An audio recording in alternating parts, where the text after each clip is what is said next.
aqui.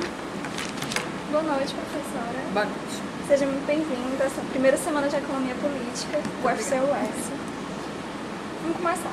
Primeiro, qual é a importância do pensamento crítico na economia nesse contexto de crise? Olha, eu acho que o pensamento crítico ele é sempre importante, né? Porque a sociedade moderna, que tem o modo de produção capitalista como a sua base material, ela é muito sedutora e muito mistificadora, né? As pessoas julgam que os fenômenos são todos naturais, que tudo é natural, né? Assim como o mercado é natural, os preços são naturais, enfim, tudo é natural, deriva quase que da natureza humana, como alguns dos iniciadores da ciência econômica chegaram mesmo a pensar, né? Como quando Smith fala, por exemplo, da compensação natural à troca, etc. Então, a existência de um pensamento crítico, ele é necessário sempre, independentemente da situação, né? Agora, num momento de crise como esse que a gente vive, uma crise que ela se apresenta agora, mas ela é uma crise que está nos subterrâneos da economia já há algum tempo, né? O pensamento crítico, além de necessário, ele torna-se útil, porque ele consegue explicar, né, determinados fenômenos que a teoria convencional não tem instrumentos para explicar, né? Então, acho que é isso. O que a senhora acha que uma semana de economia política pode causar? Qual o impacto que essa semana podia ter na comunidade acadêmica? Olha, aí eu acho que aí depende um pouco do ambiente de cada curso de economia. Estou pensando nos anos de economia mesmo, né? Então, se o curso é um curso que tem um traçado assim mais convencional, né, de estar mais, digamos, centrado mesmo na teoria mainstream e nos cursos de métodos quantitativos e tal. Então, se os alunos têm só uma pequena aproximação com a economia política nos currículos usuais das disciplinas do curso, então, se eles participam de uma semana como essa, eles podem perceber o potencial que tem a economia política como paradigma explicativo, né? Eu acho que isso pode, de repente, fazer a cabeça de algumas pessoas, né? De alguns alunos, digamos que de outra maneira talvez não se sentissem desafiados pela economia política ou, enfim, instados a pensar e a refletir mais sobre o que aprendem na faculdade, coisas desse tipo. Agora, a economia política, ela é um campo de conhecimento que não dá para você reduzir aqueles que fazem a economia política, aqueles que se interessam por ela, apenas aos economistas, né? Por definição, ela é interdisciplinar, a economia política. Então, a própria concepção de economia que está por trás, ela não se sustenta sem uma visão da sociedade, sem, enfim, alguma consideração de natureza metateórica que tem que ver, portanto, com filosofia, com metodologia da ciência, né? Então há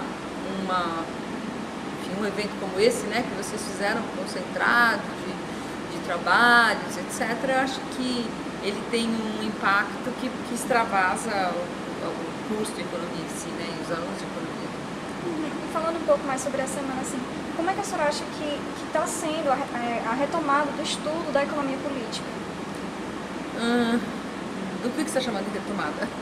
A retomada, que antes a gente não estudava muito, que agora está voltando. Pois eu acho que a onda ela está existindo, ótimo, né? Não é a mesma situação da minha unidade, onde eu ensino, mas eu acho que até esse ambiente de crise, né, que os economistas ficam desentendidos, né, ficam meio sem saber, né, como aqueles da London School of Economics que foram perguntados pela rainha da Inglaterra, né, por que ninguém a tinha avisado da crise que se avizinhava. E eles ficaram sem saber o que dizer para a rainha. E depois de algumas semanas, mais de um mês, eles mandaram uma carta para a rainha, né, para que eles chamam a soberana lá, enfim,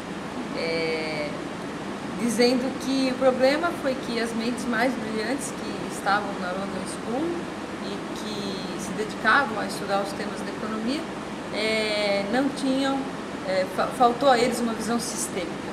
Agora, uma visão sistêmica é justamente o que a economia política fornece, né? Então,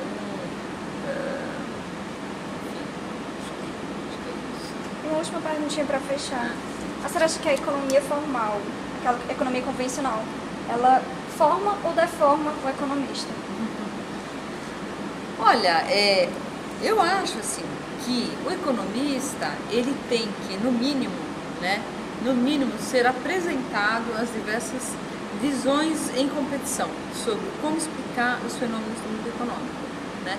No mínimo ele tem que ser dito a ele que existe essa maneira de ver, esta outra, né? Se o economista tem só uma visão, se ele vê só uma coisa, né, ele não vai ser um bom economista, né? Porque ele vai ficar enviesado, ele vai ficar torto, né? Então, a economia neoclássica, né, para a minha concepção, eu acho que ela, enfim, como diria o Marx, é vítima do fetiche, né? Quer dizer, faz do fetiche uma ciência, né? Então tem, enfim, agora, você também não pode dizer que ela não explica nada. Alguma coisa ela explica por que o preço do alface na feira é mais alto no começo da feira e é mais baixo no final da feira. Explica umas coisas, então vai dizer que não explica nada, explica. Oferta e demanda, explica. O próprio Marx sabia que explicava, né? Agora, você não consegue construir uma ciência da economia usando como regra básica o princípio de que todos os argumentos têm que ser formalizados, né? Por quê? Porque nem tudo é formalizável, né? Existem contradições não são formalizáveis, né? Então o paradigma neoclássico fica muito limitado, né? Mas ele explica, alguma coisa ele explica. De fato, quando você toma a primeira cerveja, é muito mais agradável do que quando você toma a segunda, porque você está com sede, a cerveja desce mais gostosa, etc. Né? Utilidade marginal decrescente. Bom, mas tá bom, mas ótimo, e daí? O que nós fazemos com isso, né? Quer dizer, não, né? Então, enfim, eu acho que agora, eu acho que não dá para você restringir o conhecimento, né? Eu acho que é uma, como é que se diz? É uma desonestidade intelectual, né? Quer dizer, eu dei muitos anos na USP, um curso que se chama Introdução aos Clássicos do Pensamento Econômico, e que tinha uma sequência, assim, que um pouco acompanhava a história da ciência, e vinha lá desde, fazia um pouco de pré-história da economia e tal. Depois começava lá do mercantilismo e vinha até o Keynes, né? Então passava do mercantilismo, fisiocracia, os clássicos todos, Nietzsche, Ricardo, Marx, né? O Marx, depois eu trouxe o Bentham, Revolução Marginalista, Marshall e Keynes, né? Via tudo isso aí. Então eu sempre dizia a eles, olha, eu não estou aqui para defender ninguém, mas o que aconteceu foi isso. Então não é casual que a ciência econômica tenha essa trajetória. Então o próprio caminho que a ciência econômica tomou denuncia um pouco a natureza do objeto que está em questão aí, né, que ela está estudando. E agora, é claro que eu sou professora de marketing do curso de Teoria do Valor, né, então a minha perspectiva é essa. Agora, no mínimo, o aluno, pelo menos, né, com um curso como esse, ele fica sabendo por que existe, né, e que existe porque essas coisas não foram esses paradigmas não foram superados uns pelos outros, eles continuaram a existir, né? Então hoje você continua a ter os neo-ricardianos, os marxistas, os neoclássicos, os marshallianos, os keynesianos, né? Você continua a ter todas as visões, todos continuam a disputar um espaço na explicação dos fenômenos, né? Então, enfim, acho que... Mas mesmo assim, então o pensamento neoclássico ele serve ainda para alguma coisa que é... Sim, eu acho que ele explica alguma coisa, só assim, no meu entender, ele é absolutamente insuficiente, né? E ele mistifica, né? Ele mistifica, e ele tem, evidentemente, uma carga ideológica muito grande, né? Se a gente entender ideologia no sentido que o Marx entendeu, ou se a gente entender a ideologia de uma forma mais simples, porém não menos verdadeira hoje, que é como se fosse uma espécie de discurso do capital, né? A teoria da classe é um pouco o discurso do capital. Então você tem que mostrar, você tem que apresentar, né, para o aluno, você tem que mostrar as outras coisas também. Né? Então, é isso. Obrigada, tá bom? professora. Agora, eu queria só uma foto agora com a senhora, pode ser? Quer? Bom. A senhora já viu o vídeo da Conceição? Uma mensagem da Para de Conceição deixa para gravar. os jovens economistas? Não.